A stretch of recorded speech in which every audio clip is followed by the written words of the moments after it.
For the record, for those of you who don't know, I actually did not know this at the time, but I've been in contact with Reckless Ben.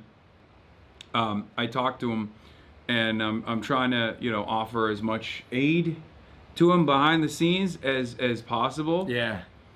Dude, in his last video, the fact that he couldn't even say Bricks and Minifigs, like he can't say them by name anymore, is crazy. Yeah, I don't know what's going on there at all. Like, I haven't really kept up with anything. Oh, he's under the gun right now. They drew a bead on him where he's got a lawsuit going on that he can't say anything. Before we start this, can I just say one thing? What?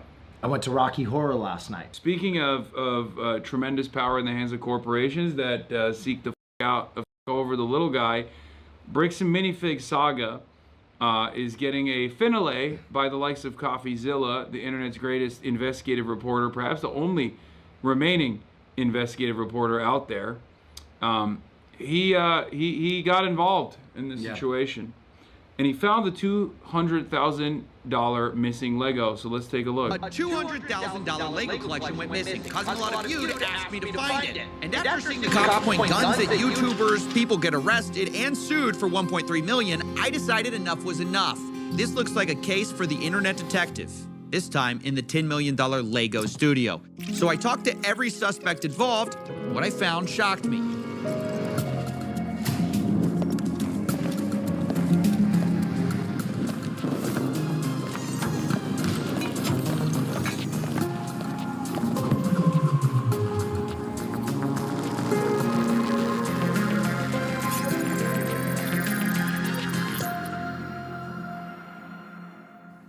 Okay, before we can find these missing Legos, let's give some background. A massive Star Wars collection was put on consignment at a Lego store called Bricks and Minifigs in Salem, Oregon. Consignment just means the owner, Brian Mansell, gave it to a store to sell, and he was supposed to get a cut when it sold. The entire time he made... Chad, the reason why you can't hear us is because we're muted. Anyway, let's continue. Maintained ownership of the collection, and a social media post estimated it to be worth about $200,000. But then, on November 14th, 2024, everything went wrong. This was the night that Crystal and Ben Gorman, the prior franchise owners of the Salem store, got kicked out by this guy. By the way, you can tell that the previous store owners were woke, and they wouldn't stand for this. What would indicate that? The eyebrow horns. The eyebrow subdermal. Because in Utah, it goes only in one direction. Like, if you're either some of the most base people, right, or you're literally you're a Mormon chud. And Reckless Ben and Brian Mansell got to see both sides of that world. They got to experience both of those guys. A cut when it sold. The entire time he maintained ownership of the collection, and a social media post estimated it to be worth about $200,000. Night that Crystal and Ben Gorman, the prior franchise owners of the Salem store, got kicked out by this guy. That is Brandon Best. He and his partner Josh Johnson ran a sister store in Eugene, Oregon, and Brandon drove up that night to kick the Gormans out. Brandon and Josh would be taking over the franchise in Salem. And this is very different vibes with the new ownership, if you noticed. Yeah. Yeah, that dynamic definitely persists here, And people were saying that the previous bookstore, the previous owners of Bricks and Minifigs were like publishing anarcho-communist books and stuff. So what? That tracks. They look the part. That's crazy. They do look the part. I'm judging books by the cover, man. I'm doing it. I'm judging all the books by all the covers. Fuck it. I actually feel so disheartened by this whole story because I don't know if you know this. My nieces are very into Lego. Mm-hmm. And we would go to a Bricks and Minifigs whenever I was in town. And I felt like a superhero. It's BDS now. yeah. It's not. You still go. They're different franchises. I feel bad because like that was like a highlight for them every time I came out, is we'd go pick out a set and build it together. But now I feel kind of dirty about it. Nah, it's fine. It's still Lego at the end of the day. They literally said they left America because they thought Trump presidency would make them targets due to their publishing company. Oh my God. Oh, they are that based. Okay, that's fire. This is the exact moment the Legos go missing. As that store is getting handed over, the question is Brian's collection in it. Here's Oh, what the bro, how's official the Bricks show? Minifigs press release Oh, it was reads. dope. Yeah. After Yeah. Was Charlemagne nice to you? Yeah, he was super nice. That's He crazy. said he said he's a democratic socialist. Oh my God. Yeah. I don't know when they are going to release it though. It wasn't live. It wasn't like one of the live tapings that they did. It was. You have an echo? You have an echo. I'm gonna kill Can myself. you fix your sound? I'm gonna turn on a video game for the first time ever, so I can kill myself in a video game. Chat, you're so funny. You're so funny. Is it way too dank? Is it way too dank? I'll show you something that's way too dank. Hassan, please. Chat, please. Oh my God, baited. Lol, omega lol, we baited you. Taking over the store, we discovered a small number of sets valued between $2,000 to $5,000 that could be possibly related to Mr. Mansell's collection. But there's a problem here. There should be over 10 times that amount in this store, given their internal records and what we know the estimated value of this collection was. So if corporate's saying there was only $2,000 to $5,000 in the store, something happened to these Legos. But what? In order to solve this case, let's think about the suspects. First, who was there that night of the handover? It's only 3 people.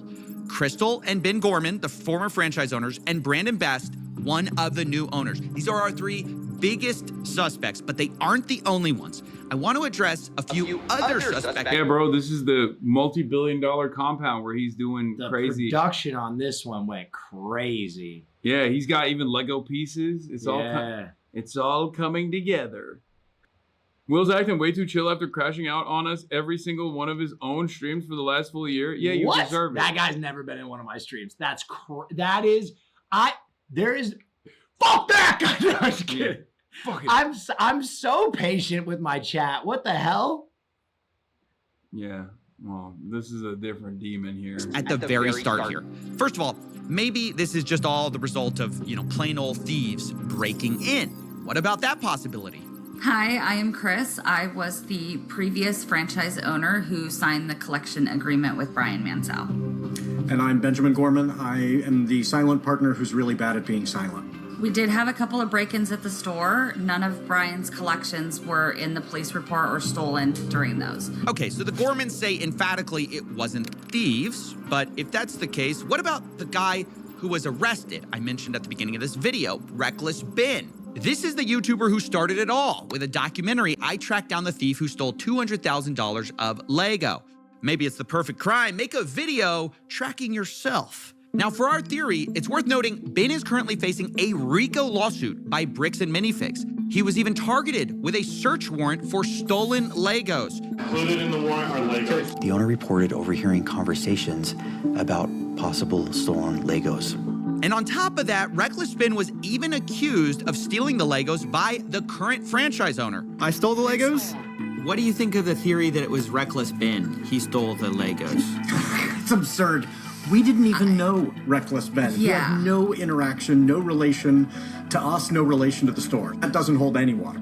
Okay, I'm gonna be honest. Apologies to the genius cops in Utah who play different. We play differently here. But I don't believe that Reckless Ben stole the Lego, mostly because he couldn't. He just wasn't there that night, and I don't even think he knew about these Legos. But who does Ben suspect is holding the Legos since he did this whole documentary series? The guy who runs the entire company, Hasan Neff, he personally came out to talk to us. So what's going on? So you guys are holding some of our Legos? Second if you want, but hold on. I'm gonna add this. Hold on. There's no mic right now. There's no mic right now? I'm just hold on. 1 second. One more second. No, we're not. You're not? No. Is that a lie? No.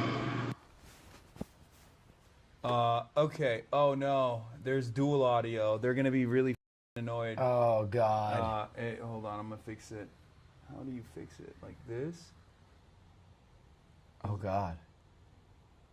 Maybe this. Oh, this is it. All right, This is fixed it? it. All right, we're good. Chat, can you hear us? Yeah. It should be good now. Okay. I just wanted to clear the record. It's not lost on me that the main antagonist from this whole saga is called Mick Neff, and has the same facial hair I do. It's a really bad look for the Neff family. It's a bad look for the D'Artagnan. Real. Yeah. It's a bad look for the D'Artagnan as well, I'll be honest. Echo, you're muted, mono audio, I'm gonna do it. I'm gonna do it. It's okay. Kid. Okay. It's okay. It's good now, right? I think it should be good now. I believe we fixed the fix me after that, please. I wish I could fix the entire chat in the same way. All right. Okay. All right. Okay. All right. That's a lie. You did take the Legos. There will be a little bit of echo, but it won't be as bad as it was before with the shotgun mic. Okay, just so we're clear. So we have our attorneys have visited, but like again. So who's Brian Mansell. Okay, and who is that? He's a guy who had he had like $200,000 worth of Legos in your guys' store. Nope. Never happened. My name is Ammon McNeff. I am the CEO of the Bricks Minifigs brand.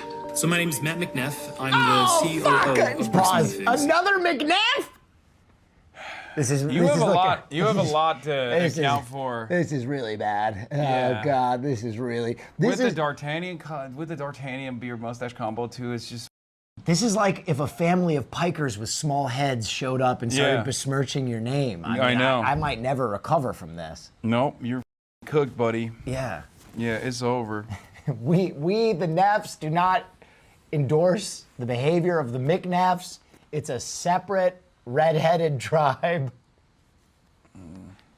Are you okay? Yeah, I'm all right. I'm just putting the mic somewhere better. Okay. So they can, so that it's, nice, not falling off my chest.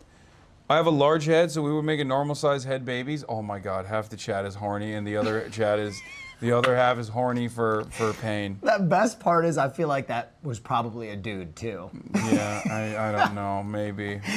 I feel like that's just a gay man being like, I got a big head, you got a small head, let's... Mpreg. Yeah, Mpreg. let's do some Mpreg. Mpreg. We'll move this here. Okay, boom. All right, let's do this. Okay, fix the camera and everything. Yep.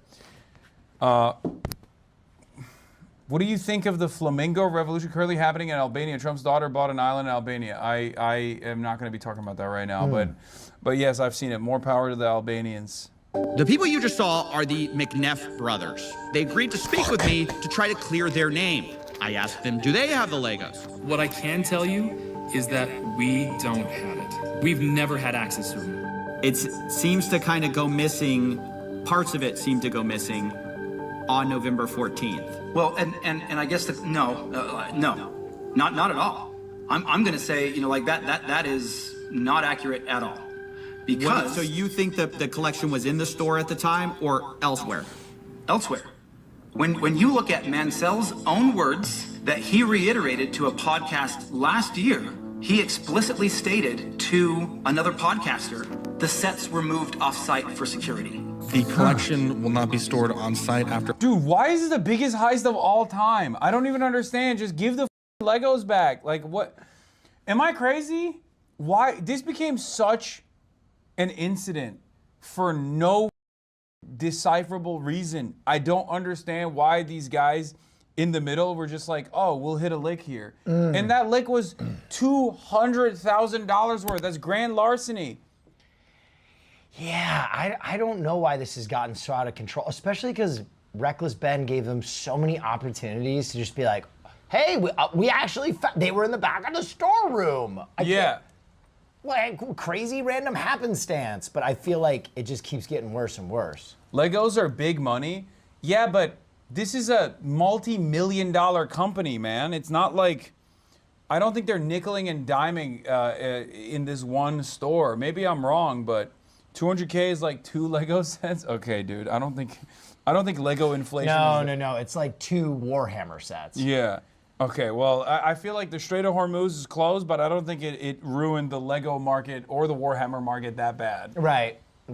Yeah. Mormons never admit when they're wrong. I don't think this is like a Mormon thing either. For security reasons, and after Sunday, the sets will be available for purchase but stored elsewhere. Now, one thing that's been a big subject of the Bricks and Minifigs kind of story is, hey, there are these off-site locations. Can you address what that is? Is that true? So the off-site location in the letter that that corporate is referring to is the original press release that we released when we were launching the collection. In that press release, because we had previous break-ins, I specifically included the location that after this weekend, those Legos would be stored off-site to deter any future thefts. This is actually kind of crazy, and I don't know if you've been tracking this at all, but collectibles, like high scale, like heists of expensive collectibles has been absolutely exploding, particularly in Los Angeles, where like almost every Pokemon hobby store in the greater Los Angeles area has been robbed within like the last 2 years. And there's one in Sawtell that was robbed. They stole like $200,000 worth of stuff. They redid all the security, blah, blah, blah. The next time they robbed it, they threw a brick through the second story window and then used like ninja grappling hooks to scale the facade of the building to rob Pokemon stuff from them. I don't even understand. I don't even, dude. I mean, I guess, you know, you got to get it wherever you can, huh? It's just, it's crazy. Yeah, I mean, it's kind of like a crazy phenomenon right now. I think it's just because it's so valuable and people understand the value, and it's like these stores that sell hobby stuff aren't used to having like inventory that's like millions of dollars. Yeah. Shout out Logan Paul. Overnight, he just made these hobby stores into viable targets. Briefly stored off-site after that launch weekend while I bought safes for the back room, and then they were moved back into the store. Okay, so for most of the not all of us can work, and not all of us can stream. We have to work for a living. Yeah, work to rob hobby stores at gunpoint. High value Lego heists. I mean, I was talking about how we got to get back to like, you know, cool heists. I didn't realize that. I meant like Ocean's 11. I didn't realize we were doing Ocean's 11 to Bricks and Minifigs. Can you imagine if they did like, instead of the Italian Job, they did the Johto Job, and it's just a heist movie where they steal Pokemon cards? Yeah, they just go up to counters and cash registers and they're like, give me all the Pokemon cards. We could use Christian as the Grease Man. You know how in Ocean's 11 they have a grease man who's like all bendy? Yeah. We can put him in a bag. In a bag? That's what they did to the What the fuck? That's what they did. In Ocean's 11, that's what they did. He's in a crate, bro. He's not in a bag. I thought they put him in like a roller backpack or something. Am I misremembering? I thought you meant like a tote bag. Yeah. We put him in a Trader Joe's tote. Okay, we'll put him in a tote bag. He can fit. We can make it happen. Time the sets were in the store after y'all got the safes in. Yeah, exactly. Yeah. Okay, so Ammon McNeff suspects that a lot of the Legos weren't there that night. And then on the other hand, we just heard from Crystal and Ben Gorman explaining the off-site story, saying that later they no longer used those off-site locations. But what do we really know about the Gormans? They are the former franchise owners after all. I mean, shouldn't we be suspicious of everyone? They're one of our key suspects. They were there the night we lost Brian's collection. They were the creators of the consignment deal after all. And one group in particular is pointing their finger at them very hard. It's the McNeffs who say they were behind on payments. We started getting calls from the landlord letting us know that Crystal was behind on. What if the McNeffs are the main villains of the story, by the way? Yeah, dude, it's not looking good for the McNeffs. Yeah, because they're playing this sweet role right now. Like, oh, look at me, I got the D'Artagnan. My last name is McNeff.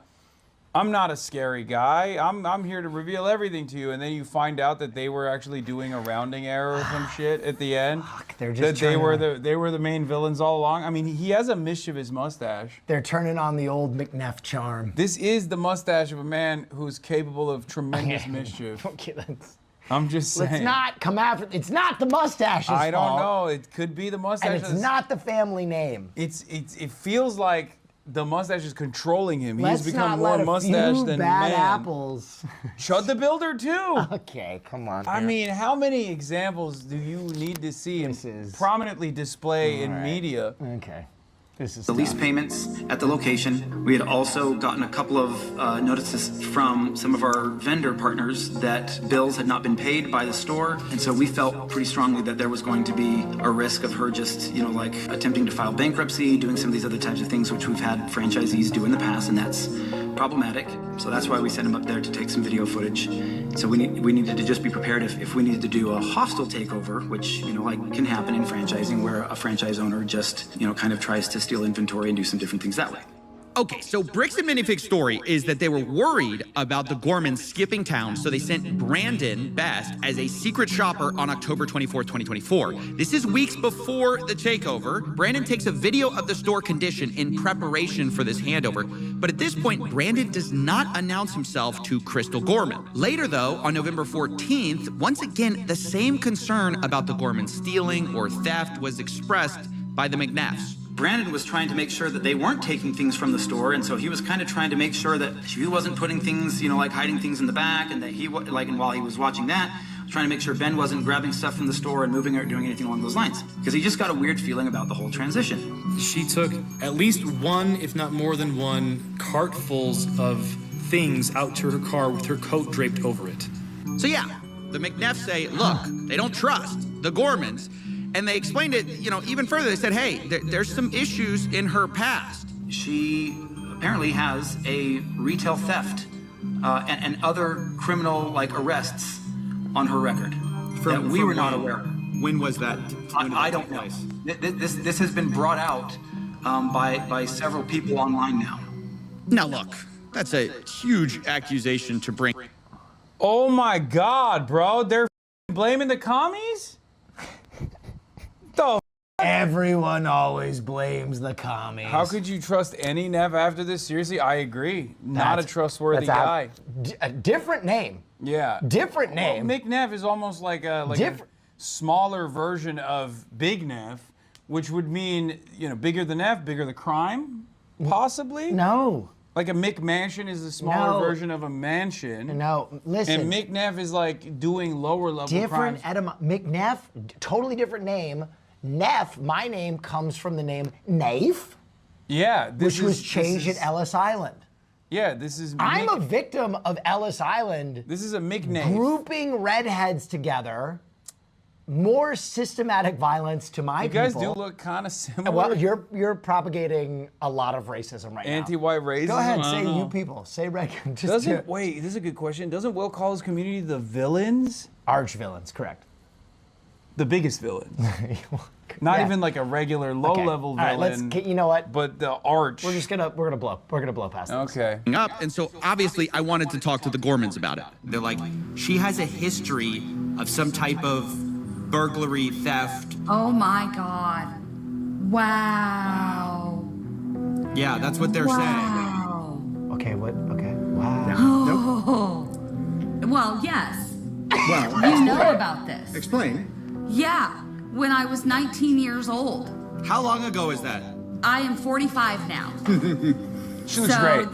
This was in 1999. This, something that happened 25 years ago, has no reflection and no bearing on what happened in the last 2 years, my management of the store, what happened the night corporate seized the store. It is another deflection, and it infuriates me. You're gonna try to publicly embarrass and shame me for somebody that was manipulated by local police departments when she was pregnant and 19 years old? Fuck you. That's my response to that. I am so sorry. You're gonna have to blur and cut a lot of this, but that pisses me off. I own what I have done. I own the mistakes that I have made. You cannot intimidate and bully me into backing down when I know that legally and morally I am in the right and I have the evidence to back it up. Wow, this is getting kind of nasty and personal at this point, and I just wanted to give people kind of their side. But at every turn, I hope you understand, I'm getting contradictory stories, down to if the McNeffs knew about her history in the first place. Like they're bringing up something that I told them about. Wait, you told them? Told them. They asked me. They said they had no idea. They said if we knew, we would have never hired her. Because we would not have hired her had we known this. I told them I had a record from when I was 18. There was a family issue and didn't go into all of the details, but they were like, that's so long ago, we're gonna hire you based on who you are now. Okay, I'm just gonna leave it there. You guys can make up your own mind. My point is, one side says up, the other says down, and it gets to the point both sides start hinting that they have photographic proof from the night of November 14th that proves the other side is lying. And so I'm like, look, at this point, let's stop talking. Show me the Legos. Kind of like a murder mystery. I know, but I side with the commies 100%. Where do you think the Legos are, though? Do you think it's the McNeffs? No, I think it's gonna be the dumbest art. It's gonna be literally the dumbest, like, corporate accounting error at the end or something like that, where they just like they either sold it and didn't realize that they sold it. You think it's a clerical error? You think there's no malice? That is the dumbest version of events. So I'm gonna go with it's the dumbest version of events that happens in corporations all the time. It's a part of the shrink. Ironically enough, shrink accounts for clerical errors and things of that nature. And on top of that, it also factors in like theft, retail theft from the people that work there. I think, I don't think you fold $200,000 in by accident. I think you can cover your ass by saying it was an accident. I don't think it was an accident. I think it was the new franchisees when they came in. In the exchange of ownership, in the chaos of it all, they thought they could hit a lick. Yeah, they thought they could hit a lick, and they thought in the shuffle that they could bury it, and then they could move on. Or, even funnier, these Legos they really liked. They didn't even sell it. He's like moving. He's just building the Slave 2 in his basement. Like, they'll never take you away, Boba Fett. Yeah. You and I will bounty hunt the galaxy forever. Yeah, and like when the camera pans back to him, he's like holding the Lego pieces. Like, this is a different set. I know how this looks. This looks really bad. It looks exactly like the Lego set that is allegedly stolen or definitely stolen, not by me. Okay, and this is a totally separate set. Yes. And it's nothing to do with anything. Dude, the McNeffs get done with the interview and immediately pull the hood up and they're like, yes, they will never understand the power of the dark side. Yeah. Execute Order 66. The new owners have to pay the corporate for the takeover of the franchise. By stealing the Legos, the value of the franchise is lower and they pay corporate less. That makes sense. Yeah. But I was told we are 100% have possession of photos that prove that the Gormans are lying. And then you guys are telling me we 100% have possession of photos that prove. Well, then why don't they just send those photos right away? Who's going to drop the photos first? I mean, I feel like someone just has to, somebody's right here. After a lot of convincing, both sides agreed to show me the photos, corporate and the Gormans. In fact, I scheduled the calls to do this an hour apart from each other. But let's remember their positions for a second. The Gormans said whatever was left unsold of Brian's collection that was in that store spreadsheet was in Salem store the night of November 14th. Then you have corporate side. They say whatever was left that night was maybe $2,000 to $5,000 of Legos. The rest was either stolen by thieves, the Gormans, or held off site. It was not in that store. And on both sides, there's a lot to lose here, right? You've got the Gormans, who basically have been insinuated to have been stealing. And for Josh and Brandon, too, the new franchise owners, there's a lot on the line. I reached out to Josh, and he told me, I think her pictures would only show a few sets and minifigs. I replied, so if I can prove that the Lego sets were in the store, that will prove Brandon was lying? Josh replies, if it shows something different, then yes, I will eat my words. So the stakes have been established. And let's see the evidence, starting with Matt McNeff. First, he showed me the video, October 24th, 2024, for a baseline of how the store looked. So this is the Salem Kaiser location, is that correct? It's the Salem Kaiser location, yes. So is it fair to say I'm seeing quite a few Legos here? I mean, I'm seeing a store of Legos. You'd agree? There's a good amount of Lego on hand. This isn't what I would say is a well-stocked Bricks and Minifigs, but it's not... What? Look at that shelf. What? What is he? What are the McNeffs insinuating? He knows better, dude. There is not an inch of shelf space there that is not Lego. This guy. This is. You know what this reminds me of? It's like when they do like those like variety YouTube videos where they're like former heist boss. It covers new crime, but in this circumstance, it's the guy who might have actually done the crime that's like, yeah. Well, it looks a little sparse. That looks sparse? I'm gonna be honest, It's not compared to the Bricks and Minifigs I went into, it looks the exact same. Terrible. It's I would say a little below average as far as overall stock. So now let's go to November 14th. Can you still see my screen? Yes, sir. Okay. So November 14th, when Brandon was in there helping. Wait, this is the day. This is like the big day. This is the day. Oh. Hold on, I gotta hurt myself emotionally for this. Okay. This is a big deal. This is D-Day. This is the big moment. This is Brandon takes over the store. We don't know where the Legos are after this moment.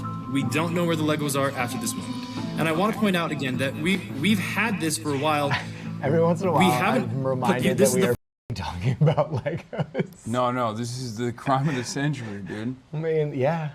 When the internet hyperfixates on something, though, it does have a tendency to make it like the much larger, much more consequential issue. And I guess in this circumstance, there is like a real victim here, so it's good that this investigation is ongoing. Yeah. First time I want to sick Reckless Ben on like I don't know, bad landlords or something. How about like corporate campaign landlords. finance reform? No, that literally no. I actually I want to deploy Reckless Ben like a weapon against like some of the more powerful institutions in this country to see if we can like recreate this magic on an issue that I'm not saying the Bricks and Minifigs saga is not consequential, but perhaps a little bit more consequential. Yeah, you know what I mean? Listen, I'm right there with you. Reckless Ben versus Canary Mission. Yeah, like the Israeli doxing operation. Yeah.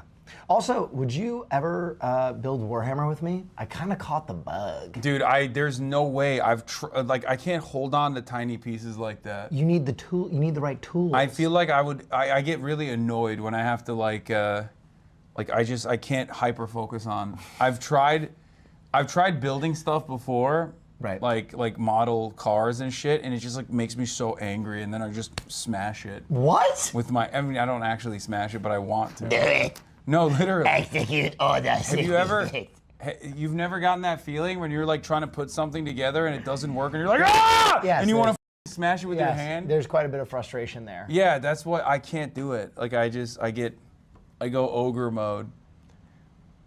Reckless Ben versus Minnesota Fraud, reported by Nick Shirley. Oh my God. Oh God. Shown this publicly. We've been waiting here we go. for our attorneys to give us the approval to say, hey, this is okay now to share in this capacity. So we'll go through these pictures. This is what Josh saw, or not Josh, sorry, Brandon saw. He took pictures of everything in the store, all the inventory in the store. Oh. This is what the shelves look like compared to what you just saw a moment ago. Oh. Okay, so I'm seeing a lot less. Just to state the obvious, go back a little bit. Yeah. I'm seeing like way less. So yeah, the pictures I was being shown on November 14th, those shelves looked emptier than they did on the day of October 24th. But to be fair to the Gormans, they addressed the empty shelves themselves. As we get to the very end of this video in particular, right here, you'll see that empty space right here. So this is the retired and certified set section that we have to keep separate from the new in box current sets being sold by Lego. All those empty spaces up there were the sets that we had on display during the day from Brian's collection that every night when the store closed, we pulled off and put back into the safe and then put back out in the morning. So when they say, see, there's empty space on the shelves, yeah, because we put them in safes at night to keep them safe. Because we have giant windows. Yeah, it's an explanation that kind of makes sense given the history of burglary. Now, of course, this is something I had to ask the McNeffs about. Is this a case of, did y'all see Star Wars sets in the back? Did y'all not see the Star Wars sets in the back? Did he take, not in the back, but specifically in a safe? Like there were a bunch of Star Wars sets in a safe. Did Brandon see those? Has there been talk of those? Do you know what I'm talking about? Yeah. My understanding is that he took pictures of everything, and all those photos I showed you of the Star Wars, were all the photos, or was literally all the Star Wars inventory in the store. Yeah, the McNeffs say all of the photos should be with Brandon of all the Star Wars items. And to be fair to them, they showed me a lot more pictures and even showed me a spreadsheet of all the Star Wars sets in the store the night Brandon took it over. And it valued to about like $5,000 to $10,000 or so. But then I had to ask. It's not 200,000. Here's another kind of set. Okay. Do you think y'all have all of these? Very likely. Okay.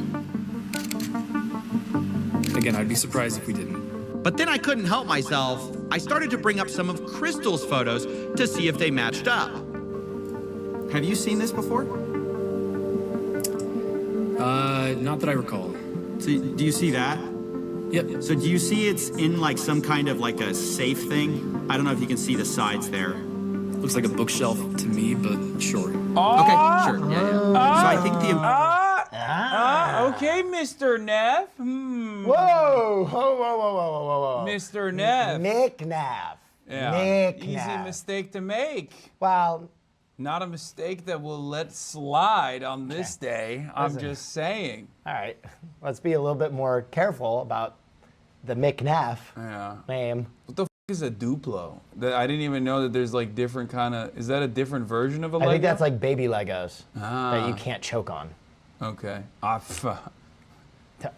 you the throat goat? Are you saying that's what you'd like to challenge That's Duplo what you think, to dude. choke on the... Down that shit. Wow. Holy... Down that shit, dude. I'd choke on that shit real quick. Jesus Christ. The important thing is making sure that all of these are in the inventory for Mansell. Sure. Sure. That's cool. 75041. Yep. The Vulture Droid. 75169. Oh my God. 169 I'm not seeing, so there may be... Okay, so there's one that is not on our list. Let's try this. 10240? Okay, nope, not seeing that one either.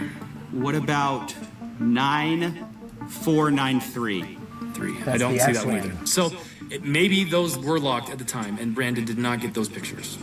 All right, that's kind of a problem because the Gormans had over 200 photos of this store. I definitely knew looking at these photos, there's a lot more Legos in the Gormans photos, by quite a lot that Brandon's photos just didn't show. But corporate didn't really see it that way. But still, in the grand scheme of things, we're not talking, again, 10 times the amount of sets here. I don't know. I haven't shown all the photos yet. I don't know exactly how much. If there's a calculable figure that we can look at and say, great, this is what was there, I promise you it's not $100,000 worth of Lego. And so where's the rest of it? You got me. I don't know. Maybe I'm a little too in my head about this U-Haul story. You don't think it could have been some U-Haul thing? There's no way. Oh, yeah, have we talked about the U-Haul yet? We gotta talk about the U-Haul for a second. This is another one of those things that was like really disputed between the two parties, was this U-Haul that supposedly was driven up to the store the night of the takeover. What? So when Brandon came to the store that night...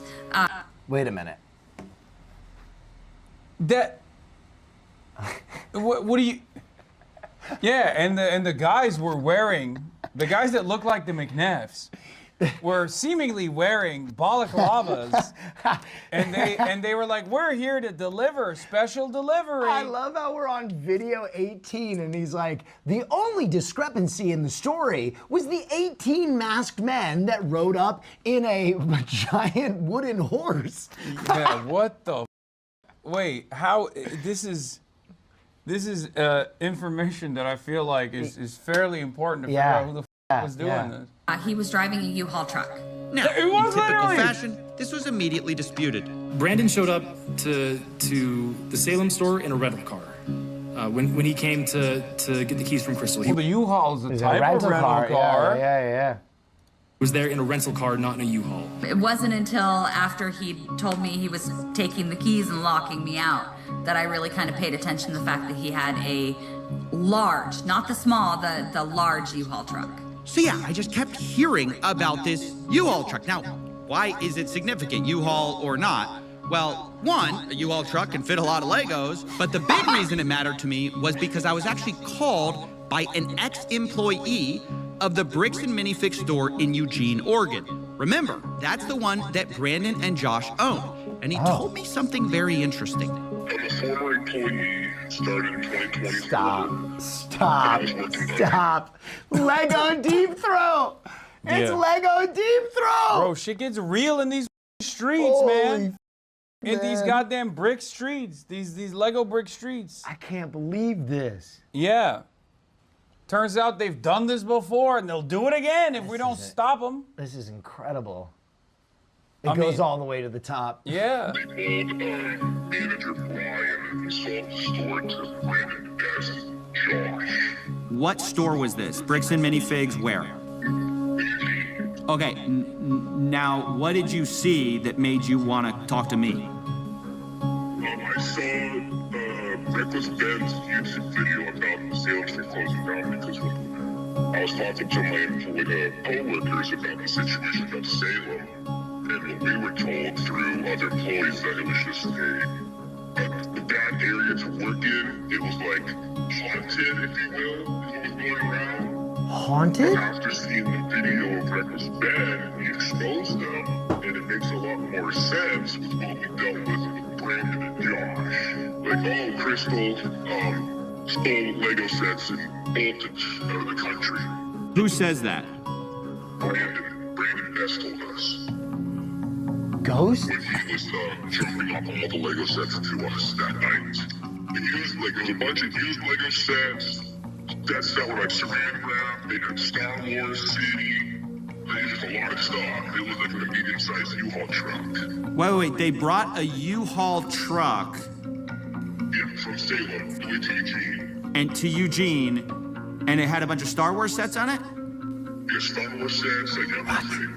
A bunch of used stuff too. Who did this? Wait, when? Brandon. And was this when they took over the store from Crystal? I believe so, yes. Yes. They were like, hey, can't believe the previous store owner stole this exact U-Haul's worth of Lego sets that we just seemingly got that fell off the back of another U-Haul truck, actually. I heavy with the haunted excuse. They're going full Scooby-Doo.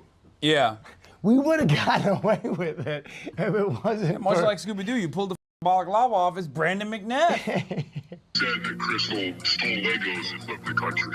Well, he has a U-Haul of Legos? Yeah. Interesting. Weird. So, and he said, we're just going to hold on to this stuff until corporate tells us where we have to distribute it.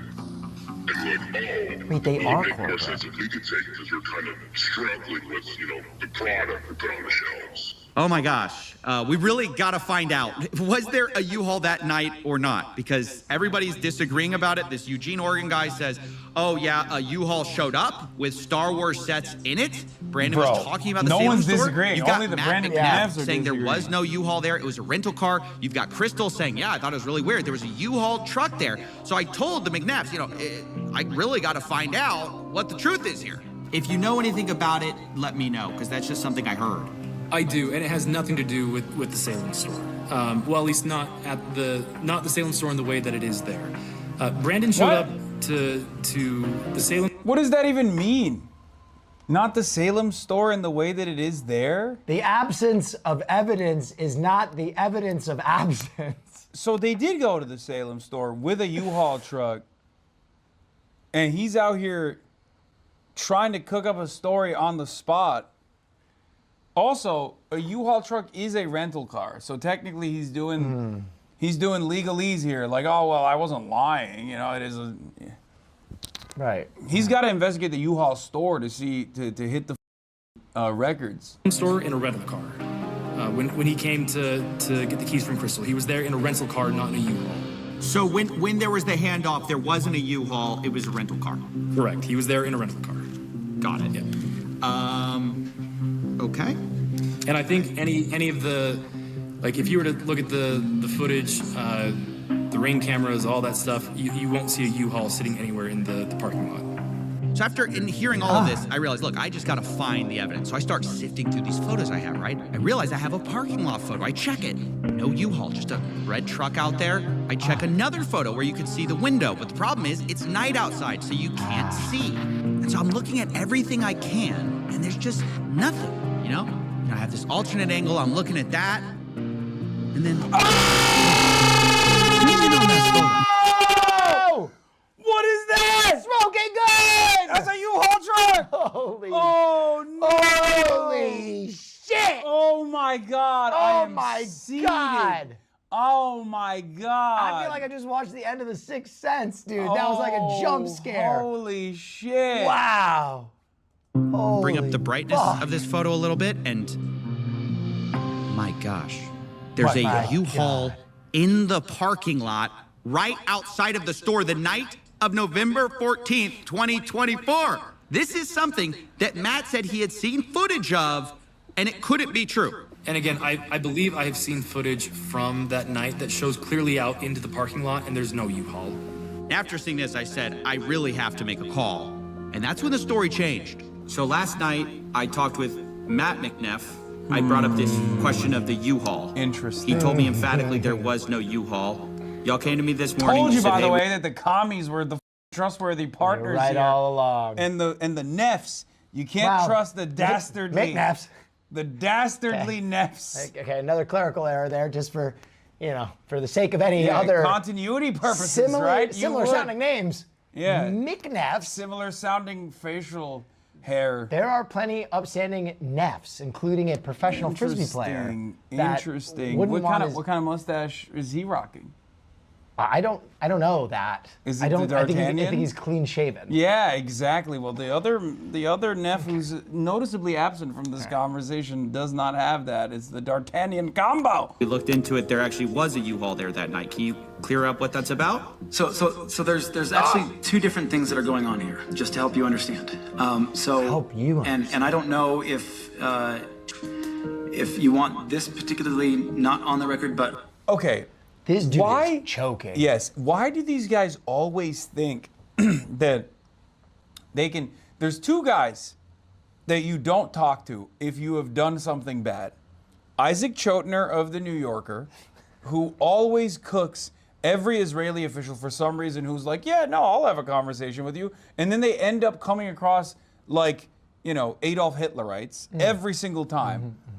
And Coffeezilla, if you've done a crime, a financial crime, a Ponzi scheme, some kind of cryptocurrency initiative, just don't talk to Coffeezilla. Now, obviously, I want them to continue talking to Coffeezilla, but I genuinely don't understand why they keep doing it.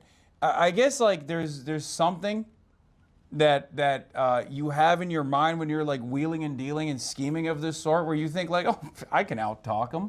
Yeah. I have a solid, reliable alibi. Well, let's hear him out. It never works. He's got very trustworthy facial hair. We do know of a disgruntled former employee that worked at another location that back on the 24th of October, there was a U-Haul that went to a storage unit in Salem for another previous franchisee, you know, like for a different situation that we had just you know, gone through some things, and he had a previously, you know, like, hey, I have some inventory that I didn't turn over that I was supposed to. It's at this storage location.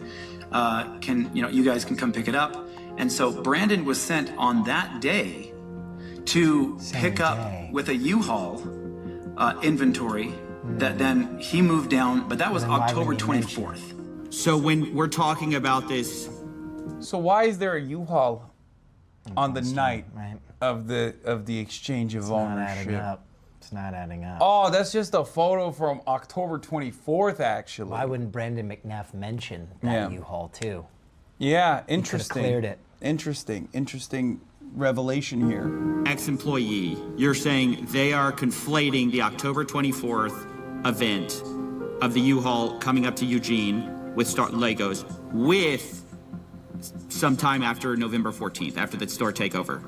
Is that correct? Am I understanding? Okay, but why is there a U-Haul in November 14th outside of the store in the middle of the night while the exchange and ownership is taking place? And you said there was no U-Haul They were simply a rental.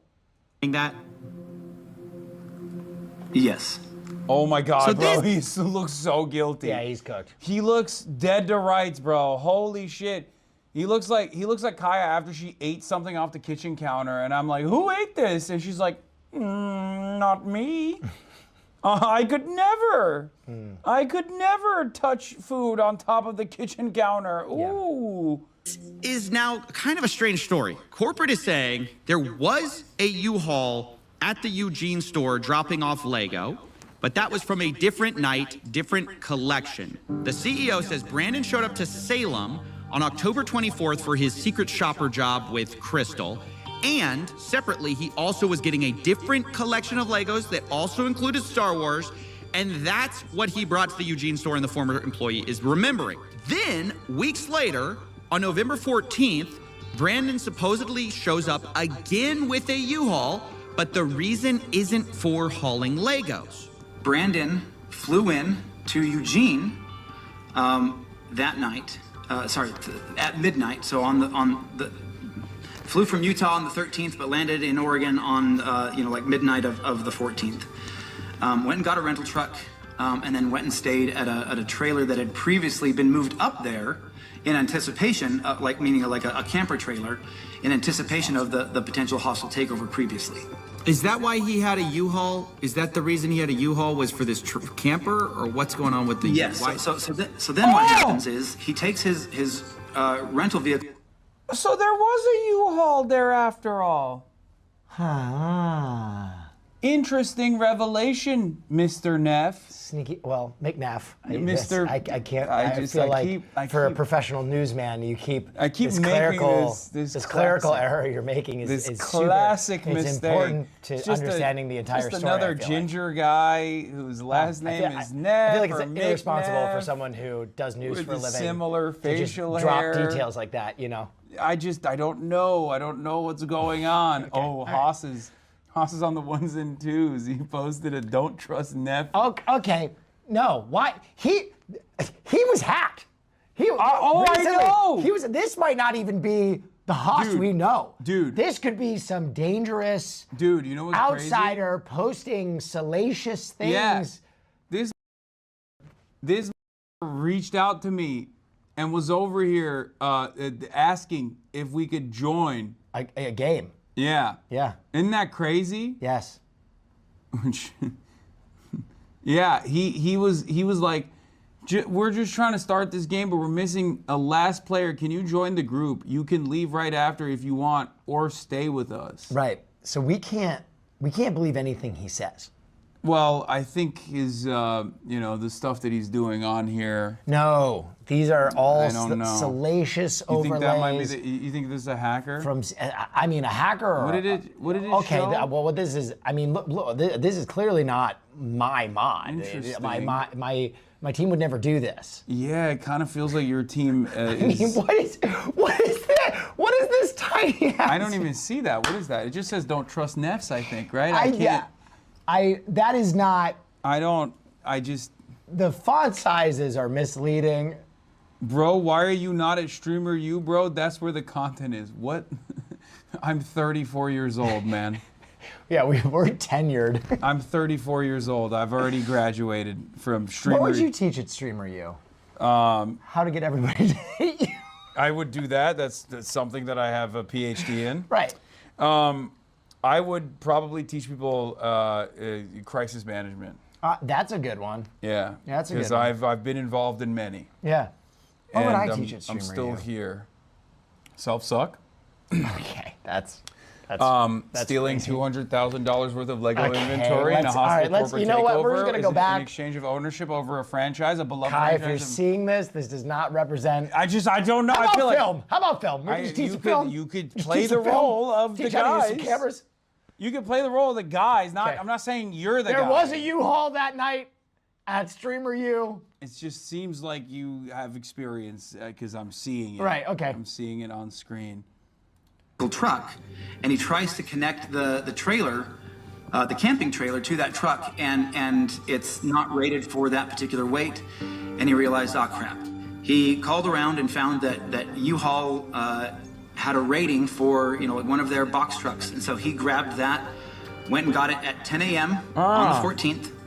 And so he then went and hooked that trailer up to the camping trailer to a U-Haul, drove that trailer down to another location where he could set up the camping trailer in Salem, dropped off the camper trailer, and then he arrived in a U-Haul to the Salem store, and then went in, said hi to Crystal, and then as she was leaving, the door shuts, and so he locks it, calls the locksmith, takes him a while to finish up the changing of the locks. Brandon at this point is pretty exhausted, so and he has an hour drive back to Eugene to drop off the rental truck. So he drops it off at. Can you even hook a trailer to a U-Haul? I think so. Also, this is a telltale sign of someone lying when they're literally going overboard with the details. Like going above and beyond with the details. Classic sign. Everyone's saying yes. Interesting. I guess the smaller one, right? Or yes, the big one? Defaming McNeffs. I'm gonna pee. Midnight or 1 o'clock, something like that. Grabs the rental truck and then heads back up to you don't want to listen to the camper trailer in Salem. And then, it's probably gets in at around 2 or 3 in the morning. Spends a couple of, that's a little bit of sleep before he has to head back to the store at 9 a.m. before the other employees get there. The timeline that is trying to be portrayed just makes absolutely zero sense. Okay, so I asked, obviously, for documentation of all of this from Brandon. And here's what I got. First, the U-Haul contract on November 14th. This checks out what we already know. Then I got sent a photo, the last one Brandon took in the Salem store, dated 9:44 p.m., where you can see what looks like the inside of a bird cage that the Gormans had. And lastly, I was sent a photo Brandon took of the mileage in the U-Haul as he dropped it back off at the rental place on November 15th, 12:41 a.m. Now, the time gap there is about 3 hours between the last photo in Salem to dropping the U-Haul off, which is a bit of a problem for our timeline. Yeah, it took like 4 hours. What up? I worked till like 11 o'clock. Yeah. He's in the bathroom pissing. You moved 4 hours of Legos out of this truck. All right, so as weird as this U-Haul thing is, the timeline just doesn't fit, to be honest. If it took 4 hours to unload, you can't also... Why are you in your bathrobe? Because I just got back. You're drunk? Where did you get a bathrobe? Oh, Here. the judgment coming from you. I mean, sorry, I'm... Sorry, I was out with our friends. You're fucking up the white balance with your robe. You're fucking up the balance. Why do you look so tan? Why are you asking questions? Where did you get tan? Did you get a spray tan? I just look like this. Did you get Some of us go out in the sunshine. Did she get a spray tan? No. I'm just glowing naturally. Okay. Glowing. All right. Cute. Uh-huh. Anyway, my phone is dead, so I just came to ask what the plan is before. I think we'll finish this video and then we'll start to. Well, we got times. Oh, never mind. We got a little bit more time. Are you guys doing Lego stuff? Yeah, we're doing Lego stuff. Ah. Well, when do you want to? When do you want to do your stream? Right after we finish this video. Yeah.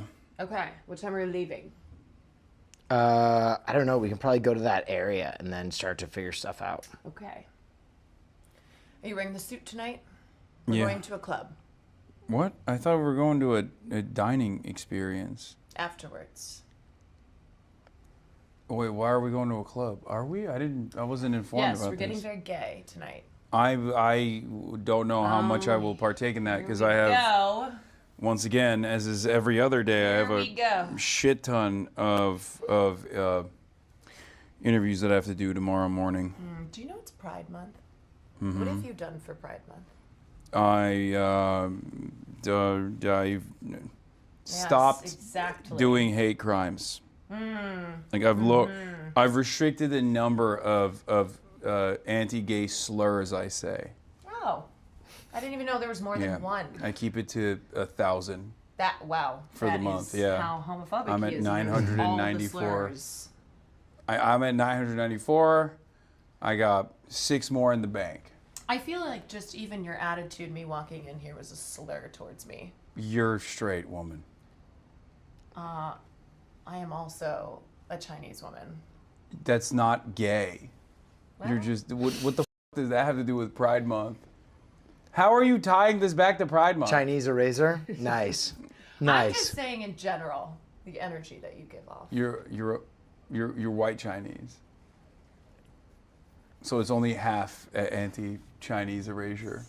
It's more so, I was being anti-Irish, actually. Yeah, actually. Yeah, that's what, Which, you know. you are way too frequently. That's true. Way too frequently. All the time. And the Irish? Why are you so tan? You were not this tan yesterday. I have been outside all day. I literally saw you, I feel like I saw I you. was listening to jazz in the park. I saw you yesterday and you were not this tan. We have to finish this video. Yes. Okay, fine. Oh my, you know what? Please. Someone wants to be the main story here. Give me a hug. Oh, I'm so sorry. Yeah. Somebody wants to be the main story. Okay, so I should be ready by, because you want to go early. Yes. How much time do we have left in the video? I'm so sorry. Yeah, you know what? Perfect. I will leave you all. 30 more minutes. Perfect. I will leave you all to these hetero 30 men. 30 minutes. Okay. Okay. Yeah.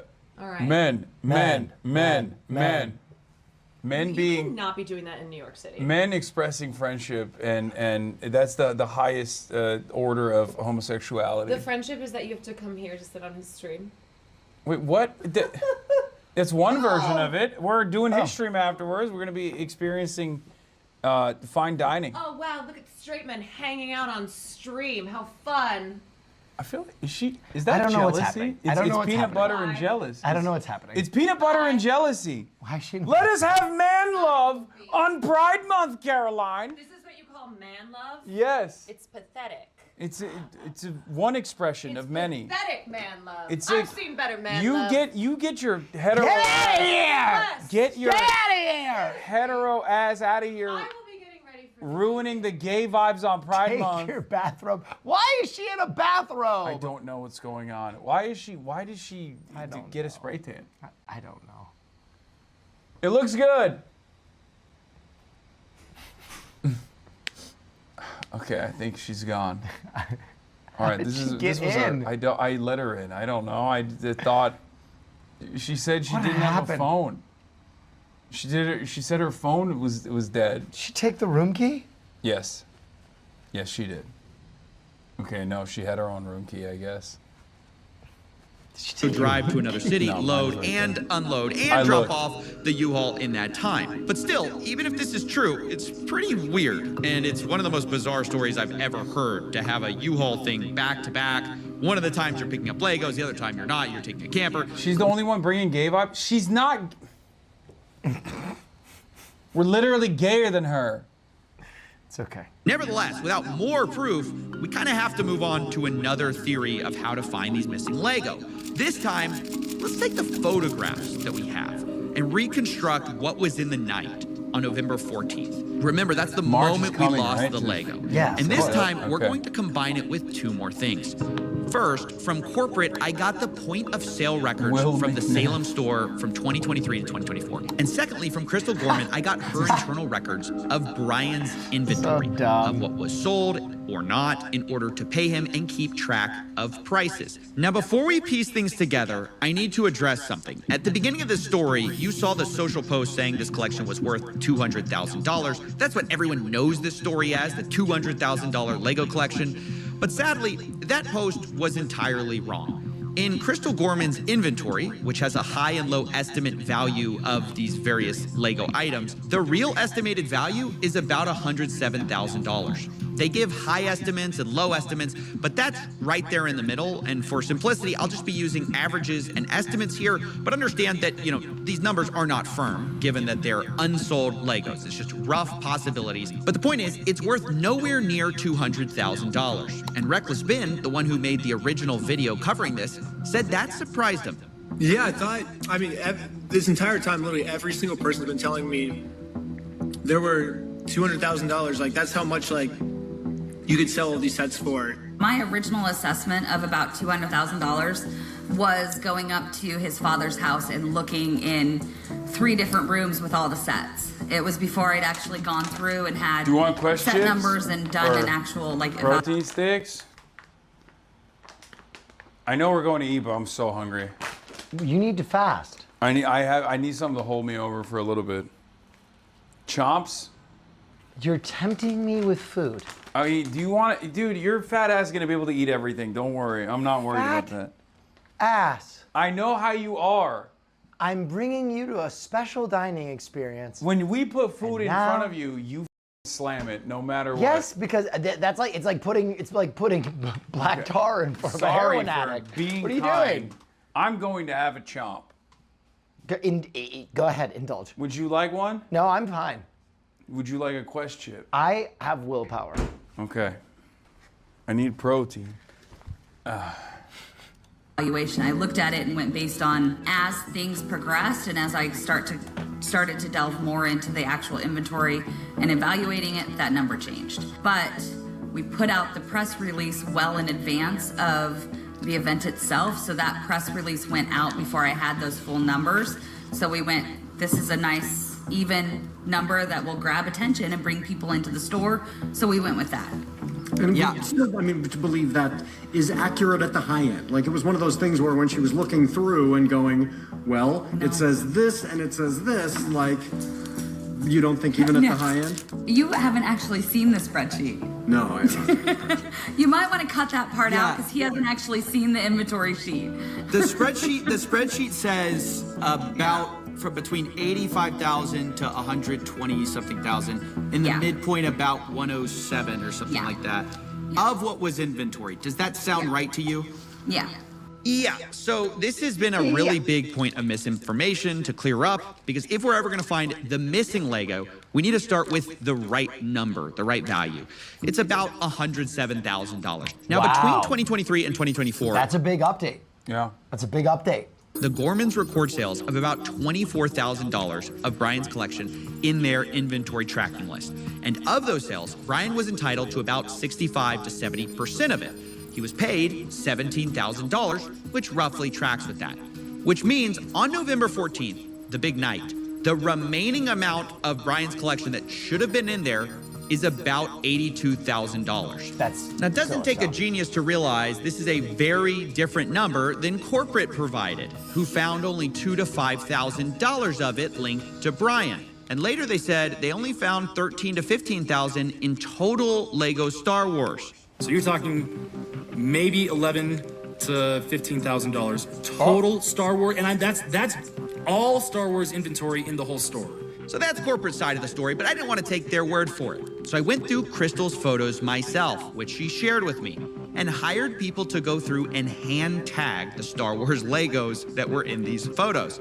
We looked through over 200 plus photos, multiple videos, and matched what we saw with Brian's collection. In the end, I ended up with about $21,000 of Legos matching Brian's collection that can be proven to be in the store on the night of November 14th. Now, to state the obvious, that's about 3 to 5 times what corporate estimated, at least on their press release. Now, yes, there are inherent errors in these estimates. Maybe we picked up some Lego that matched Brian's collection, but wasn't Brian's. But even though this is a bigger number than corporate said, I have to admit, even with pretty generous assumptions being made, there's still a huge gap of about $61,000 here that I just couldn't find. But then I learned Brian had made a special side deal with M&R Productions, who had recently purchased some Legos from him. And this is where it starts to get messy. So these are the pictures that M&R Productions sent me, looking at the Lego that Brian sold him. This was stuff reportedly in storage, and it's interesting because of an early inventory list, which had a column called Location that Crystal used. And it listed a lot of the Star Wars items as being located in what they called storage. Now, previously I was told that all of the stuff in storage was put back in the store, but there's a bunch that's on this list that I can't find in the store that seem to appear in these pictures. Now, I've been assured, by the way, that most of these Legos were not part of the inventory spreadsheet. They were never given to Bricks Minifigs. This is a separate part of the collection, but I did a check, and 100% of the items that match the Brian collection inventory just so happened to be listed with a location of storage. So this starts to make things incredibly fuzzy, and I'm inclined to believe that a lot of these are part of that same inventory list. Now, if we take that value of the side deal, that's about $10,000 to $20,000 that's not actually missing. Now, it was at this point I started looking more at the point of sales records. I realized maybe we could find some of this missing Lego there too. So this is from the Salem internal store records. Like, I guess this is what is entered when someone does a sale, and it's everything from September 2023 to November 2024 of Star Wars anything. And by the way, before we continue, yes, this was all a lot of work. If you want to, please support us on Patreon. That's how this show gets made. But anyways, according to those records, about $51,000 in sales went through during this time period in a way that matched Brian Mansell's collection. Now, that really worried me because Crystal's inventory list showed only $24,000 in sales for Brian, and Brian was only paid for that amount. But suddenly, I remembered back to a time when I spoke to Crystal, and I asked how much was sold prior to the takeover. Which is something similar from what you told me, Crystal. Yeah. You told me, hey, it was about 50-something thousand. Yeah. But Brian was only paid 17,000. Okay. And it should have been about double that. And I'm just trying to make sense of that, given that everyone's... Well, I'm sorry, but could you address this picture? Breaking Neff evidence for the Lego case resurfaces. This is... Wait, that's a picture from Memento. I know where that's... Well, I don't know if it's from Memento. It kind of feels like it's the victim who is suffering writing a traumatic brain injury. That okay. And is trying to remind himself who is trustworthy in his life and who's not. All right. Okay. And kind of feels like you. And this is. Wait a minute. This is the shirt you're wearing right now. Yeah, this is a picture from this very stream, actually. Wait a minute. Yeah. Okay. Oh my God. I see. How far does the rabbit hole go? Accusing each other of theft right now. You understand? I mean, without seeing any of those records, without seeing those individual tickets, I can't answer that any better. Okay, this is kind of a problem. The math ain't math in here. 65 to 70% of 50,000 is almost double what we believe Brian was paid. And digging into the details, it turns out a lot of these sales come from what Crystal's spreadsheet actually categorizes as layaways, meaning they were marked as having been sold, but layaways are when someone puts a down payment on an item and later pays it off. But the problem was there were a lot of these, worth about $20,000 in layaway. And that felt a little strange to me. And because of that, I asked Josh Johnson, the incoming owner, and he responded, quote, "There were 2 to 3 items on layaway when they took over." So on the list of on the inventory list, do you know about how many layaways? I haven't gone through and done a count, but I know it was vastly more than 2 to 3.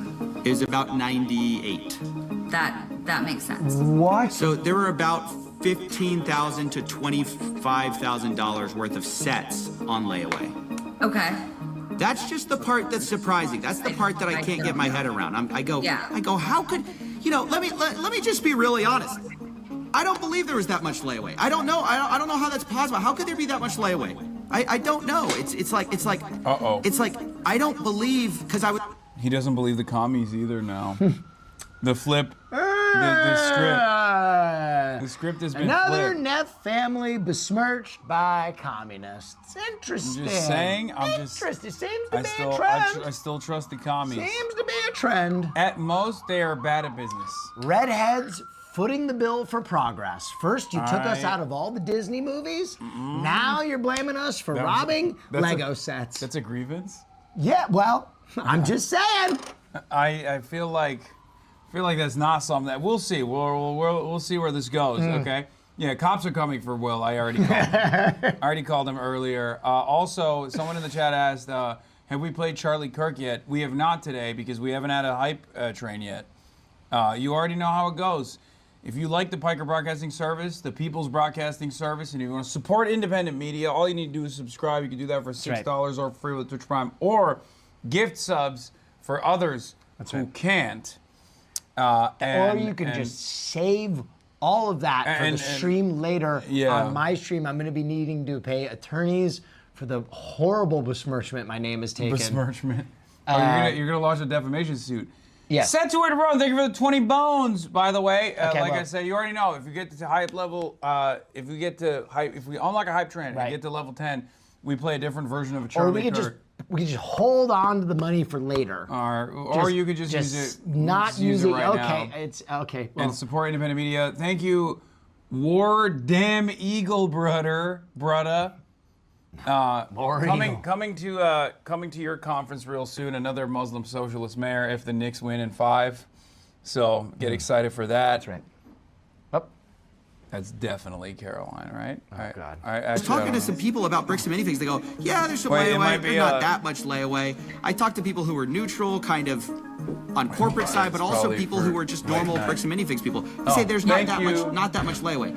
Help me understand why there's $20,000 worth of layaway here. Oh yeah, that's absolutely. If you talk to other Bricks and Minifigs locations, layaway is extremely rare. I think outside of the eat your own damn Brian's cookies collection. in your own damn room. I see how it is.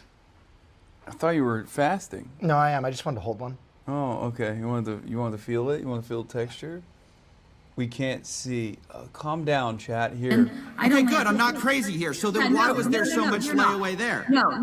Absolutely not. Outside of Brian's collection, I think at the time we maybe had 2 used sets on layaway outside of his collection. Okay. It was not a common thing traditionally.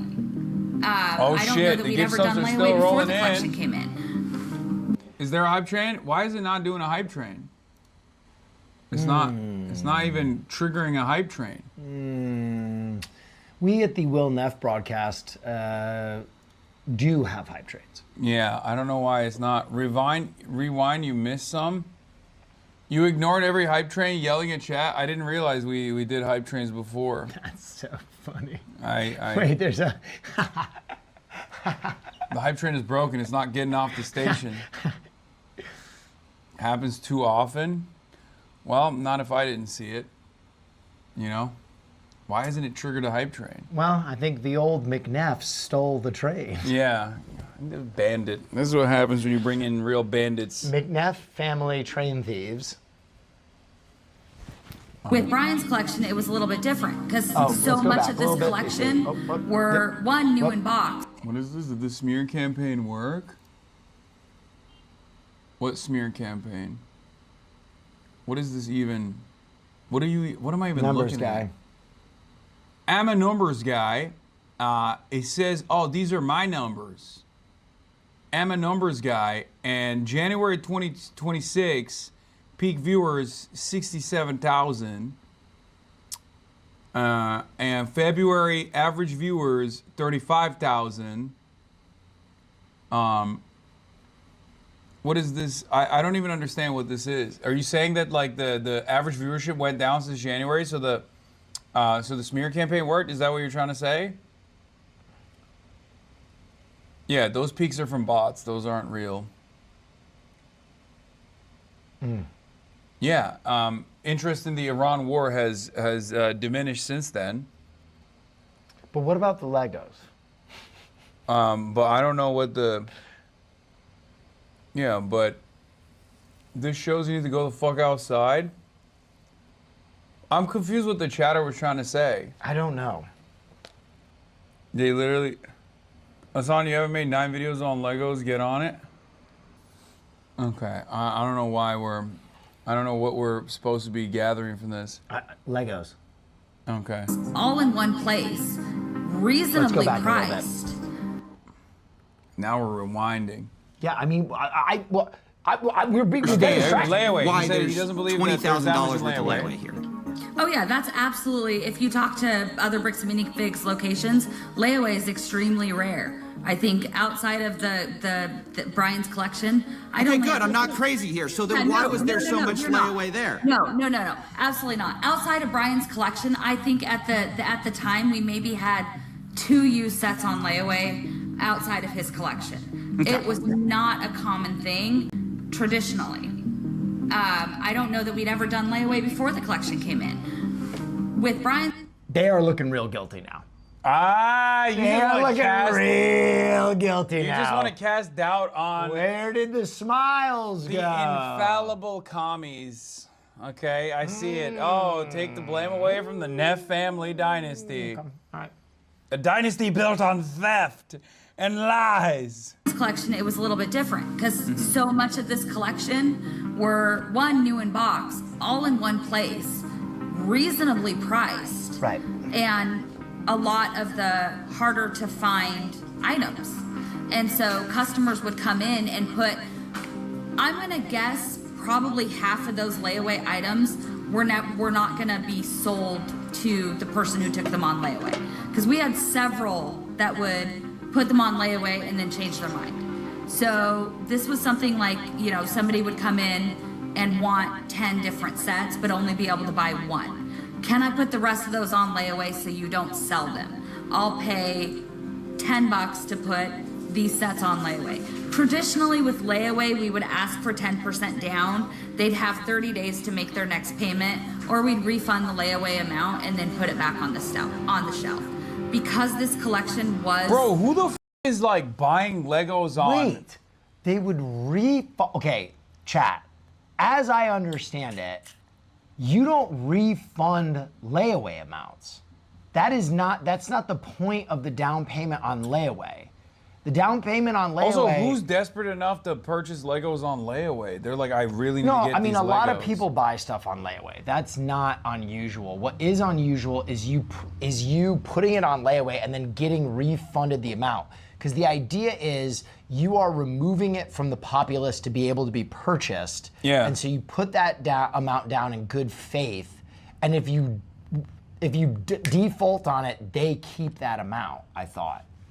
Yeah, they're buying Legos on Klarna. Collection it was, and I wanted to give these people the opportunity to, sorry, dogs, to get these sets. We were a lot more generous with how long and the amount of payments that people could make towards the layaway. So a lot of these, we had several of them. I think one of the Ewok villages, we put on layaway 4 different times, and then it came off of layaway and back on layaway and then off and then sold. So a lot of these would have gone on and off of layaway and then back out on the shelf, just depending on the person who was putting it on layaway. That was completely unique to this collection. So, look, I'll be honest, I don't trust Josh Johnson, but something is weird here. So a lot of these are, see, like, look at this. Like, so, like, it says POS final sale price, but it's listed as a layaway, but it's sold for $5.99. Yeah. Because it matches with the store sale price. Okay. So were they on layaway? Were they accidentally marked layaway on the spreadsheet? What's going on there? I mean, without seeing the actual sales ticket and seeing what else, like what items were sold together, what else was sold with it, I can't actually see the sales ticket. We had several layaway items in which customers were putting multiple things on layaway, paying for most of one item, and then, or they were buying, 8 different things together, and then putting all of them on layaway and making payments on multiple items at the same time. That's bullshit. I'm sorry, there is no shot a Lego store would allow one customer to put 8 Lego sets on layaway at the same time. There's no chance. What if they they're were too doing good? That. What if there's no chance? What if they're too nice and they believe the person? That's crazy. That's bullshit. There's Wow. no way. I think you're besmirching the reputation of good commies. 8 sets? Yeah, they were too That's like good. half their inventory that they're putting They were too off nice. the shelves. Kind of feels like they were too nice. I mean, that's crazy. I didn't realize. I don't buy that. I didn't realize we were punishing people for being too kind as business owners. I don't think that they. I don't think that they stole anything, but there's obviously some like accounting error or clerical error, because if someone could just walk into your store and go that, I'll give you $80. I'll be back in 10 weeks. There's no shot. There's no shot.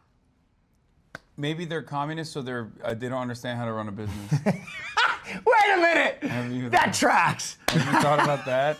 They're not capitalists, so they don't understand how to run a successful business. Oh my God! And they were like, "Of course we'll put this off the we'll shelf." put half the store in the back room for you.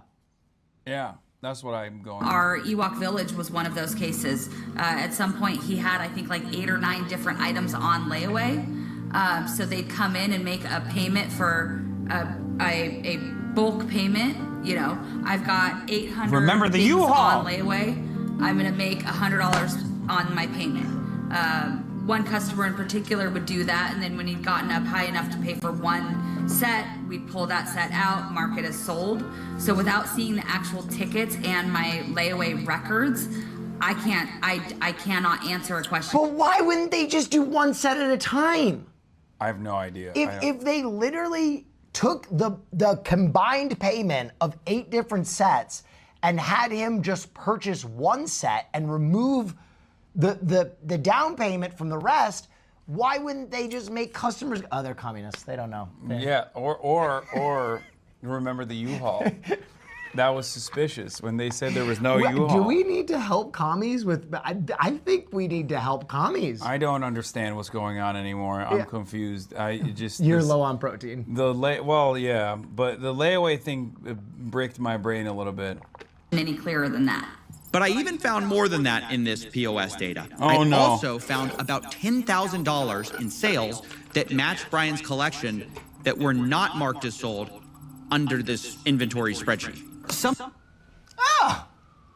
The McNeffs are being unbesmirched right now, and the commies are falling under the gun. I just feel like there's. Do you have anything you'd like to say for your people? I think I spoke for mine. I think that they were so nice that they were giving it away for free. I see. Yeah, they were just too they're kind. so nice that they were stealing from someone else. Communism's great until you run out of someone else's money. I have it on That's good what authority. they say. Okay, here's what actually happened. Orphan child. Burning orphanage. Oh my God. The commies saved the child from the burning orphanage. Wow. He's got 3rd-degree burns. He might not make it. He says, "I want that Lego Star Wars set on layaway." Oh, it was a make-a-wish. I only have It was 10 a bands. make-a-wish. I only have $10. Oh my God. Can you please give it to me? Context is so important. And these guys were like, "Of course we don't want to harm this other customer." Now I feel terrible. But since you're a dying orphan in a burned orphanage, right? It feels apt that we would give you this Lego set. Do you want? Yeah, baby shoes never worn. Lego set never played. Saddest. I really shouldn't give these Lego sets away, but I'm going to. Saddest short story in the English language. They call them. They call him Scorched Scott, little boy, burnt in a fire. Had to give him Lego sets. Yeah. Some of our things that were not found were explained by the POS system because they were found in the POS system as being sold. So like they weren't marked on the spreadsheet, but they were marked as sold via the POS system. And this is about $10,000 worth of Lego that basically were matched. Huh. She just said, huh. See, and I don't know. Take anything happening from, let's see, sorry, I'm trying to do She's math getting flush. here. I don't know without being able to see all of the records. There is a possibility that the consignments were ended when I wasn't at work and I just didn't go through and pull them up. They didn't get put in the consignment ticket. I hadn't gone through those consignments in a couple of months. I hadn't gone through the inventory. Well, that's theft. Not by her hand, though. No, it is. She's saying that she sold it and then didn't assign the consignment amount to the person who did consignment. That is. No, she's saying she wasn't the one who was making the final. She wasn't at the store. She's saying someone else might have. Is that what she said? I think so. I thought she said she just didn't log the consignment element of it. Like she sold she's saying the set. an employer. She's saying a possibility is that an employee sold it, and she didn't. Yeah, that's theft. Yeah. Ignorance of the law is not defense of it. I'm just saying she didn't know. So maybe the what? Maybe the employee was another Neff brother. No, dude, not the Neffs again. Okay. Back room in a couple of months. So it is entirely possible there were sales that were finished that I never clocked as being finished. I don't know that without going through and actually seeing it. But you're saying it's possible stuff was sold, not updated on this inventory list. It's entirely possible that stuff did not get updated on my spreadsheet. I'm not going to sit here and claim it's not possible. It's possible I missed things. So where does this leave us? I know some people are jumping to conclusions here, but I must remind you that on the night of November 14th, 2024, Crystal Gorman was concerned about Brian No, getting... she's saying she didn't catch up on her accounting. So they did Oh, pay before out. she was forced out. Yeah, so she's saying like they obviously did the payouts if they did finalize the sales, but it's not reflected on the spreadsheet. Okay. I'm sorry, there's so much You were just so back quick. and forth. Yeah, you should be sorry. You were so quick to blame the commies. Listen, I just, the You kinda- U-Haul, kinda pulled do the you remember trigger. the U-Haul? Kind of pulled the trigger fast on that. Guys, remember the U-Haul? Kind of pulled the trigger like you are one of the I'm just doing a little Neff. back and forth. I'm just doing a little back and forth. Yeah, kind of unnecessarily For the sake of the hostile. content. It's just interesting. paid or not getting paid. Looking like a Pinkerton over here. Not been paid his percentage yet. Oh. And if I don't have the tickets, I won't know how much I need to pay. Oh. Okay. So Crystal, ultimately, that's a business thing and not necessarily you as Brandon will take. It's taking on the business, he takes on all that kind of side. So obviously, one could see that and say she was intending to reconcile with Brian, maybe she hadn't gotten around to it, and of course, corporate will probably take a more cynical view of what she's doing by printing these receipts. But the point is, regardless of whose side you're on, I think we can all agree, there's a lot of weird stuff here on all sides, abnormal stuff. Sure. I will be honest, I think this is like regular small business in a small town shit. Yes. Yes. Like you bust open the hood and look under like the average small business that is like a franchise or whatever under a much larger business, and you look at their accounting and you know the things that they're doing, and it's like probably is happening all the time. I mean, can I be honest? What? If I worked in a Lego store, You'd be I would go to stealing work. Legos? No. Well, I was gonna say I'd go to work. after all. So No, I was gonna say I would go to work torched every day. What do you mean? I'd be absolutely stoned out of my gourd building yeah. Legos at the desk. In a small town too, you're just like there's nothing else going on. My spreadsheets would look really bad.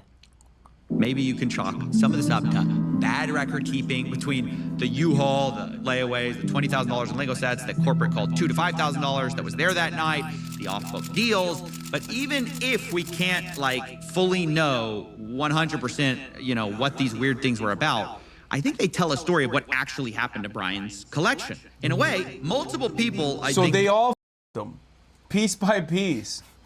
Like, some of it was stolen and placed in a U-Haul van. Some of it was just like sold and never paid off. It's like the end of Knives Out. It turns out everyone is guilty. Everyone is involved, including the commies. Wow. Well, I think the commies were probably just ripped out of their skull, it sounds like. They were probably stoned and just really bad at spreadsheets. What the You're kind of right, kind of wrong. The Gormans were correct that more of that collection was there that night of the takeover than previously thought. But corporate also alleged that some of it was offsite, and that appears to be partly true, although some of that is disputed, and it looks like, you know, way more of the collection was sold and layawayed than Brian was paid for. But all in all, there's a lot less missing than many people think, especially if you're starting Dude, what the were they thinking, though? They're just like selling off someone else's merchandise without ever, you know, they're like, he'll die. He'll die. No one will come to collect. This guy looks sickly. Well, we'll just sell off his Legos like the. I don't know, man. I think Coffee's gonna tell us. All right, let's see. Is $200,000. I estimated, and I must emphasize, estimated with bad records, that there's only about $10,000 to $20,000 in Lego that isn't explained by one of these sources. This isn't to say Brian's been fully compensated. Much of this Brian wasn't paid for that I know of. So I estimate he's still out about $50,000 to $83,000 for Lego he wasn't compensated for. And I think honestly that's something that Bricks and Minifigs obviously should handle and make right. Regardless of what a franchisee does, the new one, the old one, the company behind it must stand behind their product, their service, and I can't imagine a better example of a company doing the opposite. Unfortunately, Bricks and Minifigs has chosen to deflect and dodge responsibility at most opportunities and created a really awful customer experience that has snowballed into this crazy series of events. But instead of taking accountability for that, they've taken an aggressive legal strategy, which I told them personally was a horrible idea. By the way, do you know who has the opportunity to have some of the most inexpensive marketing in history on this? What, Lego Corporation? Exactly. If I was Mad Men, you know, marketing genius, I would tell them to go make a one-of-one, like, serialized set and give it to them and be like, we're gonna auction this off or something, or give them product, because then Lego comes out smelling like a daisy, where they're like, we protect our collectors, we love our community, here's a gift directly from Lego. Yeah, I mean, I wonder what the relationship is between Lego and Bricks and Minifigs in general. And then they should bring back Bionicle. Okay, that seems like a thing that you... Whoa, I mean, personally, you disagree? You just kind of added that on. It's a double win. Yeah. As of writing this, Brian Mansell is being sued for $1.3 million as part of a legal campaign against him and Reckless Ben and any of the associates. Remember, Brian is the same guy who lost all these Legos at Bricks and Minifigs store. And I told the CEO and COO that's ridiculous and they should drop this. Look, mistakes have been made by plenty of people here, but there's a lot more people who have inflicted self-owns, the likes of which we've rarely seen, by just choosing the worst possible path at every fork in the road, no pun intended. But the best path to making things right, in my view, is by just making Brian whole and moving on. Drop the aggressive legal strategy. You are a Lego store at the end of the day. You are supposed to be about fun, not about a rerun of Suits. But anyways, that's my investigation. Those are my closing thoughts. And I knew I wanted to approach everyone involved in this whole story with my results and see what they thought to close things out. Does all that make sense? Someone said, just like Breaking Bad, this story wouldn't exist if he had Medicare for all. True, he would have never had to sell his Lego set. It's real. That's crazy. It's real. So I guess it's good that we don't have Medicare for all, is what you're saying, right, Chatter? So that, you know, all these cool and wonderful heist stories and criminal enterprise, these are the types of things that take place in America, on American soil. Wow. Yeah. It makes us grind harder. Sense to you, because I'm showing everyone in this story and saying, hey, the thing are that any of these numbers blowing your mind, or is any of this crazy to you? No, it's not crazy. But what's crazy, again, like, all the photo evidence that both sides have points to there being, sure, $20,000 worth of Lego in the of Star Wars Lego in the store that night, right? I don't know, man. I'm just like, can people understand maybe why there was some confusion and why there was some hesitation when somebody comes in and says, hey, you owe me $60,000 worth of product and Lego, and we go, we don't even know who you are. Like, yeah, Kristen mentioned something about consignment on her way out the door. And we go, sure, we'll get that figured out. But then the guy just walks in and demands $60,000 worth of Lego? Like, what am I supposed to do other than say, cool, show me, can you show me the proof? The problem is there's so much of a dispute on the timeline, and this is what's going to make this story so hard to tell, is like, they say you guys are unreasonable. They tried, and eventually they gave up. But they say they tried and they were basically met with like unreasonable requests, things like that. So verification, documentation, is that unreasonable, do you think? Didn't they show proof? I thought well, I think they would say they provided the documentation, and you guys say you need more documentation. So I mean, that's kind of the right. A spread, like I understand, a spreadsheet and a contract are a good start. Yeah. Yeah, but we never got that. That was never sent to us at corporate, by the way. Y'all don't have y'all do have the spreadsheet though, yeah? Y'all have the spreadsheet. That was shared online, but months after we asked for it. It says it's. I'm so confused. It says I'm on the file right now. It says storage used, owned by BAM Franchising Inc. Owner Salem.or bricksandminifigs.com. What are you looking at? It says owner Salem.or at bricksandminifigs.com. That's you guys. It says owned by BAM Franchising Inc. It says created September 6, 2024. Oh. When I look at it, this is the Mansell list, I believe. Oh. So this would have been created under we have the McNeff's. Y'all definitely have this. Y'all have access to this. Well, I had no idea. Oh no! Oh. So McNeff's. So regardless of what kind of accounting error or clerical error that took place, it's very clear that they had sufficient evidence to look back at to figure out whether or not this dude had some Legos that he was owed, his own Legos, and these motherfuckers said, no, you don't have evidence. He got McFucked. Perhaps assuming that the other side would not have anything beyond. By the way, it's not on the person who did the consignment to offer sufficient evidence. This is their back end stuff, right? And clearly they had it. They had the information on the back end. So they just did not want to give this guy back his shit. Yeah. Yeah. If this is the first that anybody has shown me that a spreadsheet was created using Bricks and Minifigs Salem, and all of this stuff was archived. This is the first I've seen that this spreadsheet was created by Crystal. And we don't know how accurate it is, how up to date it was. We don't know a lot of those such things. And understand, I appreciate you sharing this with us because we had no idea. Again, you don't know what you don't know. And I appreciate you sharing this with us. Dog, Brother. It's your business email. Brother. What do you mean? It's your store. It's your business email. Crazy. This makes no sense.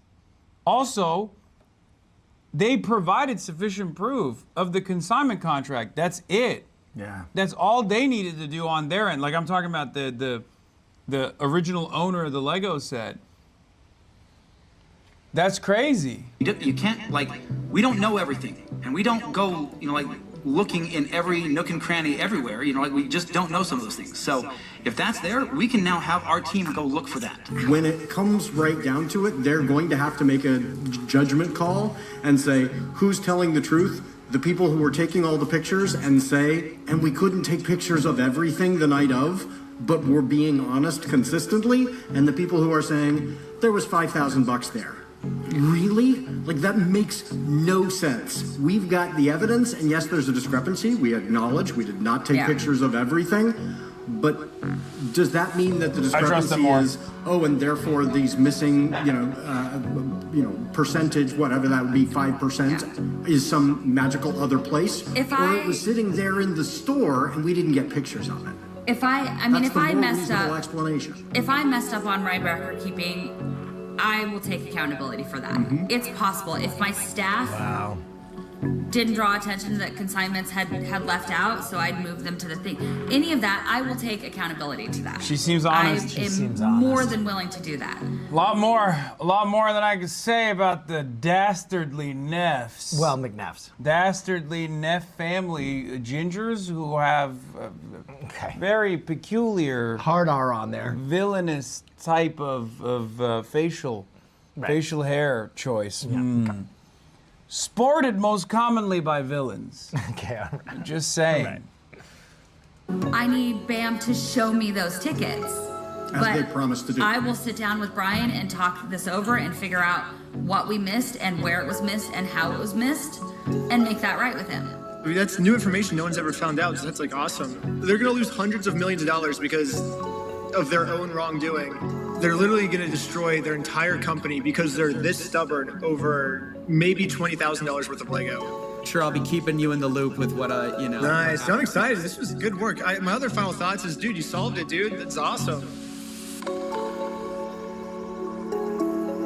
Yeah, Brandon Best and Josh Johnson got fired. Bricks and Minifigs is suing Brian Mansell and Reckless Ben for over $1.3 million in damages. Damn. Yeah, which is, you know, crazy. A restraining order is in effect against Reckless Ben to prevent him from speaking about Bricks and Minifigs.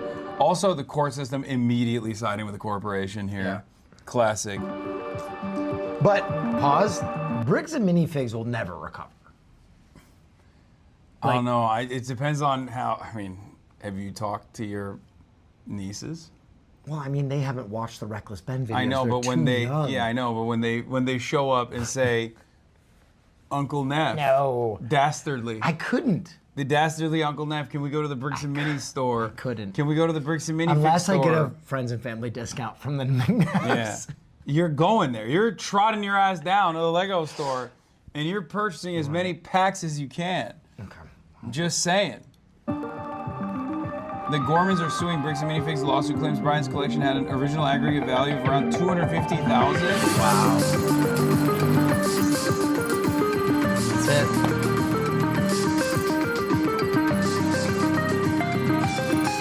Whoa, what the fuck is that? Really? Yeah, you didn't notice? Yeah, bro, that's how it is. That's, yeah. Yeah. Oh, it's so cozy. I know. It was crazy. What the is happening out there?